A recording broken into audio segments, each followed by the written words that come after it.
Chosen one, listen carefully. There are moments in history when heaven grows silent right before it speaks the loudest. And this is one of those moments. Because what is coming is not just a shaking of systems, not just a collapse of structures, not just a disruption of comfort. It is a blackout. Not merely of power, but of light. The pattern of the blackout throughout Scripture: before God moves, darkness appears. Before deliverance in Egypt, the land was plunged into darkness. Before resurrection, the sky darkened at the cross. Before revelation, the prophets were sent into wilderness and silence. Darkness always comes before separation, before judgment, before awakening. This blackout is not accidental. It is announced. What the blackout really means: this is not only about electricity failing. This is about truth failing, about voices going silent, about false lights being extinguished. The systems people trusted will flicker. The voices people followed will fade. The noise of the world will suddenly go quiet. And when everything goes dark, only what is of God will remain visible. Why the chosen one is being prepared. Chosen one, you were never meant to blend in with the crowd. You were trained in obscurity, refined in waiting, strengthened in silence. While others relied on systems, you learned to rely on faith. While others chased light, you learned to walk by truth. That's because when the blackout comes, the world will search for those who can still see. And the ones who carry light will not be the loudest, but the prepared. The separation this blackout will separate those who depend on God from those who depend on the world, those who walk by conviction from those who follow comfort, those who carry oil from those who only carry lamps. Some will panic. Some will freeze. Some will look for answers where there are none. But the chosen will rise, not in fear, but in clarity. It's happening. This is not a warning for someday. This is not a metaphor for another generation. The signs are aligning. The patterns are repeating. The silence is growing louder. The blackout has been announced. And when it arrives, it will not destroy the chosen. It will reveal them. So do not fear the darkness, because light was never meant to hide. And when everything else goes out, you will shine. The blackout, that is. Coming is not an accident of technology, politics, or human failure. It is not merely the result of weak systems, broken infrastructure, or decisions made in boardrooms and governments. What is approaching is a divine signal allowed and announced by God, designed to interrupt the flow of the world and force humanity to pause. When God speaks in this way, He does not whisper, He disrupts. Throughout history, God has used interruption to awaken people who have grown comfortable in noise, distraction, and false security. This moment follows that same pattern. The world believes stability comes from systems, power grids, economies, and human control. But God allows these things to shake to remind humanity of a deeper truth. Anything built without Him is temporary. When the lights go out, it will expose how much trust has been placed in human-made structures rather than divine covering. This blackout is not meant to create panic, but revelation. It will show where faith truly rests. It will reveal whether people depend on God or on the illusion of control. God has always used signs to mark transition. When the flood came, it was not sudden, it was announced. When judgment came upon Egypt, darkness was sent as a warning before deliverance followed. When the cross stood at the center of history, the sky itself grew dark.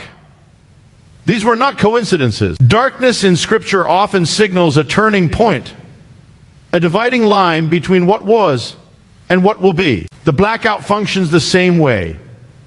It is a signal that one season is ending and another is about to begin. In the noise of modern life, people rarely listen. The constant flow of entertainment and opinion has numbed discernment. God does not compete with noise, He removes it. A blackout silences distractions.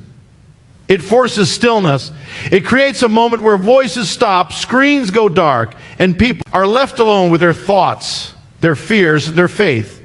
In that stillness, truth becomes unavoidable. The blackout becomes a mirror, reflecting what has been ignored for too long. This is not about fear, it is about alignment. God's signals are always invitations before they are judgments. The blackout is a call to return, to recalibrate, and to remember where true light comes from. It challenges the belief that progress equals security. It confronts the assumption that technology can replace faith. When the systems fail, the question will not be who caused it, but who can stand when it happens. Many will react with panic because their confidence was rooted in things that cannot save them. But others will recognize the moment. They will understand that this disruption was never meant to destroy, but to awaken. God's signals are precise. He does not waste movements. What seems like chaos to the world is often order in the hands of God. The blackout is not the end, it is the pause before revelation. Those who understand this will not be shaken. They will see the blackout for what it is.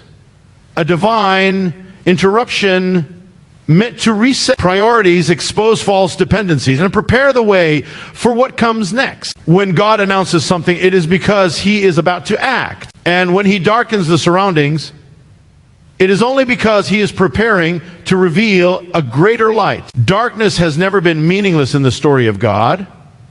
It has always carried purpose, timing, and message. Long before deliverance, transformation, or awakening takes place, darkness appears as a sign that heaven is preparing to act. This is not the absence of God, but the presence of transition. When darkness comes, it signals that something old is ending and something new is about to be revealed. In the beginning, before creation unfolded, darkness covered the deep. It was not chaos without direction. It was the setting for God's voice to speak light into existence. Before freedom came to an enslaved people, a thick darkness fell over the land of Egypt, separating those who trusted God from those who opposed Him. That darkness was not punishment alone. It was a line drawn between obedience and resistance. It marked the moment just before deliverance. History shifted when the light returned. The same pattern appeared at the most pivotal moment of all. As the cross stood between heaven and earth, darkness covered the land. Creation itself responded, signaling that the world was changing. That darkness did not mean defeat, it preceded resurrection. It was the final breath of an old order and the birth of a new covenant. What followed changed humanity forever. Darkness did not when light emerged stronger than ever. This is how God works. Revelation is rarely immediate. It is often preceded by confusion, silence, or obscurity. Prophets were sent into wilderness before they were sent to nations. Kings were hidden before they were crowned. Promises were delayed so faith could mature. Darkness tests whether people can trust God without seeing the outcome. It strips away certainty based on sight and replaces it with reliance on truth. In times of light, it is easy to believe. In times of darkness, belief is refined. That is why darkness precedes revelation. It exposes what is genuine and what is shallow. When the lights go out, faith is no longer theoretical, it becomes necessary. People discover whether they truly know God or only know about Him. The darkness becomes a filter, removing illusions and revealing substance. Revelation requires contrast. Light is only recognized when darkness exists. Without darkness, light is taken for granted. God allows darkness so that His revelation will not be ignored. When everything familiar fades, the smallest spark becomes visible. When the world loses clarity, truth stands out. This is why moments of darkness often produce the greatest awakenings. They force attention back to what matters most. Darkness also humbles.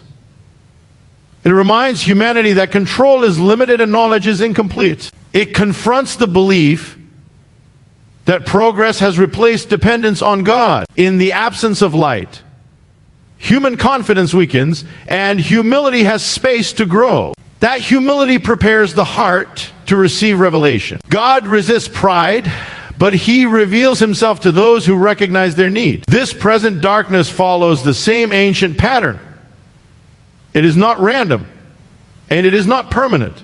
It is a passage. Those who understand the pattern will not lose hope. When clarity fades, they will wait, watch, and prepare. They know that revelation does not arrive in noise, but in timing. When God reveals, it is unmistakable. What is hidden in darkness is revealed with purpose. Darkness is never the final word. It is the pause before divine clarity. It is the silence before God speaks again. And when revelation comes, it does not merely restore what was lost, it transforms what remains. When the lights go out, it becomes clear which lights were never real to begin with. The world is filled with brightness that dazzles but does not illuminate, voice that shout but do not guide, systems that promise security but cannot sustain it. These are false lights, temporary sources of confidence that depend on constant power, constant attention, and constant agreement. When disruption comes, they flicker, weaken, and disappear. What remains is what was always rooted in truth. False lights are attractive because they are convenient. They offer answers without cost, identity without transformation, and comfort without commitment. They shine brightly in times of ease, convincing people that they are sufficient. But they are fragile. They require favorable conditions to function. When pressure increases or darkness falls, they reveal their weakness. This is not coincidence, it is exposure. Darkness has a way of stripping away illusion and revealing foundation. True light operates differently. It does not depend on applause, approval, or stability. It is not sustained by trends or systems. True light comes from God, and because of that it remains steady regardless of circumstances. It does not panic when conditions change. It does not fade when challenged. It shines precisely because it is not produced by the world. This is why darkness does not threaten true light. It proves it. When the blackout occurs, the world will search for clarity. Many will look to familiar voices, only to discover that those voices have gone silent. Platforms will fail. Authorities will hesitate. Influences that once seemed powerful will suddenly lack direction. The confidence people placed in these lights will collapse, not because darkness is stronger, but because the source was never secure. False lights cannot guide in darkness because they were never meant to. True light, however, does not compete, it reveals. It becomes visible when everything else disappears. In Scripture, a light is often associated with guidance, truth, and life. It is not loud, but it is consistent. When darkness surrounds, true light stands out without effort. It does not announce itself, it simply remains. Those who carry true light will not need to convince others of its presence. It will be evident by its effect. This exposure is necessary. As long as false lights remain, people are distracted from what truly sustains them. Darkness removes that distraction. It forces a choice between dependence on appearance and dependence on substance. Many will realize too late that they invested in brightness rather than truth. But for those rooted in God, the blackout will not be a loss, it will be confirmation. What they carried quietly will finally be seen clearly. The failure of false lights is not meant to shame, but to awaken. God does not expose to destroy. He exposes to invite repentance and return. When false confidence collapses, there is room for real faith to grow. Darkness clears the stage so that true light can be recognized without competition. It reveals who has been building on sand and who has been anchored to rock. True light also brings responsibility. Those who carry it are not exempt from darkness. They are placed within it for a purpose. Light is most valuable where darkness is greatest. In moments of confusion, fear, and uncertainty, true light provides direction. It does not remove the darkness instantly, but it makes a way through it. This is why those rooted in God will not retreat when false lights fail. They will step forward. In the end, the blackout will not be remembered for what was lost, but for what remained. The collapse of false lights will make space for truth to lead again. And in that moment, it will be clear that true light was never dependent on the world. It was sent to transform it. Those who are called for critical moments are rarely prepared in public view. They are shaped away from applause, away from recognition, and away from the noise that often disguises immaturity as readiness. Preparation happens in silence because silence removes performance. When no one is watching, motives are revealed, character is formed, and dependence is tested. This hidden process is not punishment, it is protection. God prepares His servants privately so they can stand firmly when they are revealed publicly. Obscurity is uncomfortable because it feels like delay. Many assume that if nothing visible is happening, nothing important is taking place. But in God's economy, obscurity is often the most productive season. Roots grow underground long before fruit appears above the surface. Strength develops where it cannot be measured. Faith deepens when it is not affirmed by others. These unseen moments determine whether a person will endure pressure or collapse under it. Silence teaches discernment. When external voices are removed, the internal ones grow louder. Doubt, fear, impatience, and pride surface in the quiet. God allows this exposure so these weaknesses can be addressed before responsibility increases. Those who avoid silence often do so because they fear what they might discover. But those being prepared are led into it. They learn to listen, not just to God's voice, but to the condition of their own hearts. Throughout history, those used mightily by God were first hidden. They were not rushed to platforms. They were placed in deserts, fields, prisons, and showers. These environments stripped away self-reliance and replaced it with trust. Obscurity removed shortcuts. It forced obedience without reward. Those seasons answered a crucial question: will faith remain when visibility is removed? Only those who pass this test are entrusted with influence. Silence also builds endurance. When prayers seem unanswered and progress feels slow, perseverance is formed. The temptation to quit, compromise, or seek validation elsewhere becomes strong. Those who endure silence without abandoning truth develop resilience. They learn that calling is not validated by activity but by faithfulness. This endurance becomes essential when the weight of responsibility increases. Public moments demand private strength. Preparation in obscurity also protects others. Untested leaders cause harm when they are elevated too soon. God delays exposure not to frustrate, but to safeguard.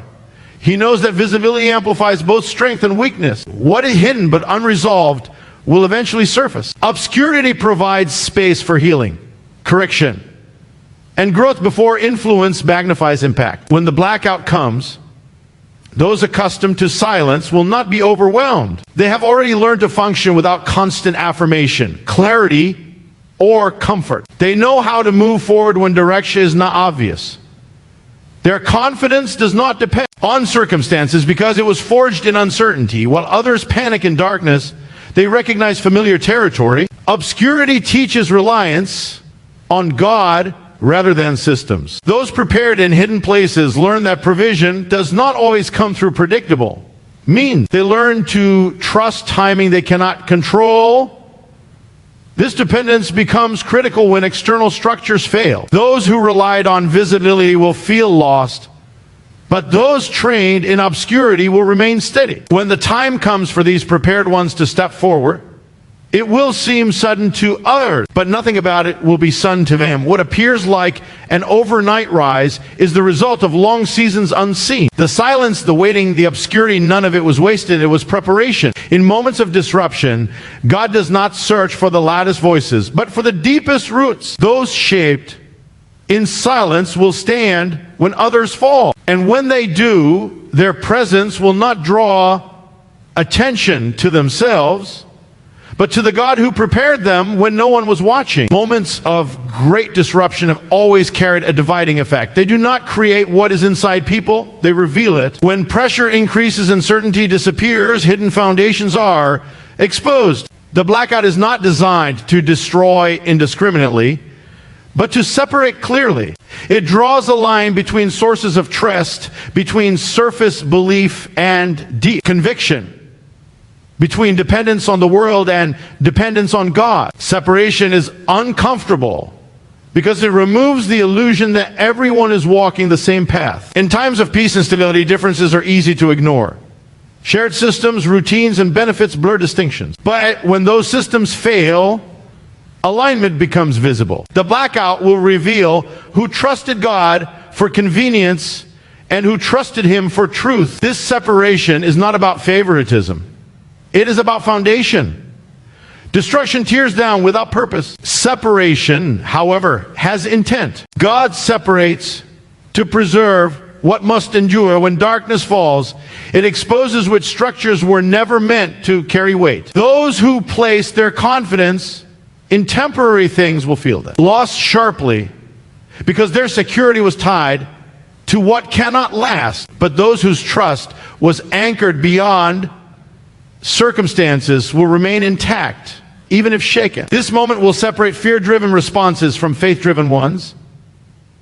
Fear looks for control and panics when it cannot find it. Faith looks for direction and remains steady even without answers.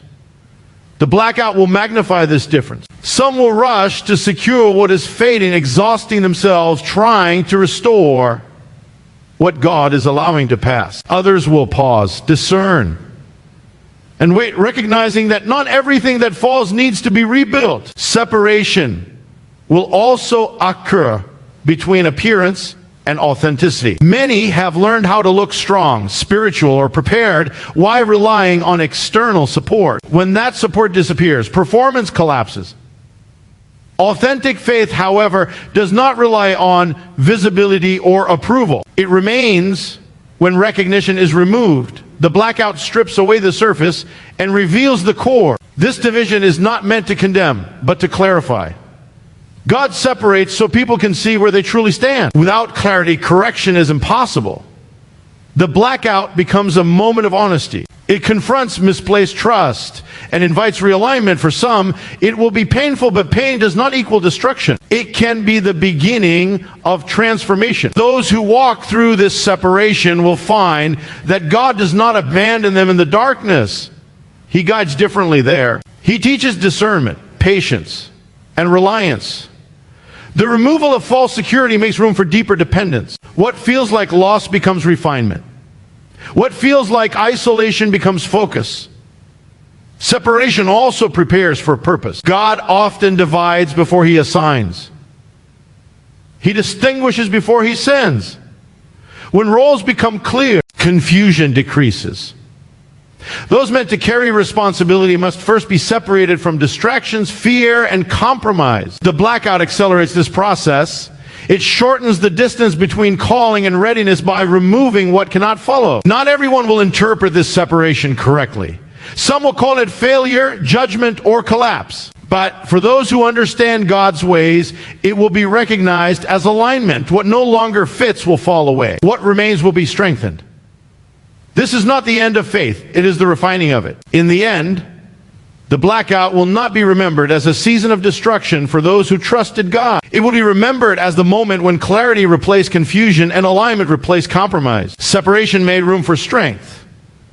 And what endured through the darkness will emerge with greater purpose, not because it was spared from pressure, but because it was built to withstand it. There are moments in history that do not wait for permission or consensus. They arrive because their time has come. This is not a season that belongs to the distant future or to another generation. The weight, urgency, and alignment of events point to the present. What was once spoken in warnings and patterns is now unfolding in real time. The sense of acceleration is not imagined. It is a signal that movement has begun. When God acts within time, He often compresses it. Events that once took years to develop begin to unfold rapidly. Changes that were once gradual become sudden. This acceleration creates discomfort because it removes the luxury of delay. Decisions can no longer be postponed. Alignment can no longer be theoretical. The present moment demands response, not speculation. This is why the urgency feels heavy. It carries consequence. Many assume that recognition will come before impact, but that is rarely the case. God's movements are often recognized only after they are well underway. Those waiting for clear confirmation before responding may find themselves reacting instead of discerning. The present moment tests attentiveness. It asks who is watching patterns rather than headlines, who is listening beyond noise, who understands timing instead of comfort. This moment also exposes the danger of complacency. Familiar routines create the illusion that tomorrow will resemble today. But history shows that shifts rarely announce themselves politely. They interrupt. The present carries signs that cannot be ignored: instability, confusion, and pressure increasing simultaneously. These are not random occurrences. They are indicators that a threshold has been crossed. What once felt theoretical now feels personal. God's timing is precise. When He moves, it is not because conditions are ideal, but because hearts are being weighed. The present moment reveals whether people are anchored or drifting. Those rooted in truth feel the tension but remain steady. Those relying on convenience feel shaken because their foundation was never meant to endure strain. The difference becomes clearer with each passing day. This is not meant to create panic but clarity. Panic focuses on what is being lost. Clarity focuses on what is being revealed. The present moment strips away distraction and demands attention. It asks where trust truly lies and what voices are being followed. Neutrality becomes difficult because pressure forces choice. Silence becomes revealing. Delay becomes costly. Many will try to return to what was, hoping stability can be restored. But the present moment is not interested in preservation of comfort. It is concerned with alignment. Some structures cannot be repaired because they were never meant to last. Letting go becomes part of obedience. Holding on too tightly can delay progress and deepen frustration. Those who recognize the present moment understand that preparation is no longer optional. Faith becomes practical. Discernment becomes essential. Waiting does not mean inactivity. It means readiness. Those who respond wisely do not rush ahead, but they also do not remain stagnant. They adjust posture, refine priorities, and strengthen foundations. The present moment also carries opportunity. While disruption exposes weakness, it also creates space for purpose. New paths emerge where old ones collapse. Voices with substance rise when noise fades. What was hidden gains relevance. Those prepared quietly now find themselves positioned naturally, not by ambition, but by timing. This is why this moment matters. It is not about fear of what may happen, but awareness of what is already happening. The present is shaping the future in real time. Those who recognize it will not be surprised by what comes next. They will understand that this season was never meant to be survived passively, but engaged intentionally. When history looks back on this period, it will not be defined by uncertainty alone, but by response. The question will not be what happened, but who was ready when it did.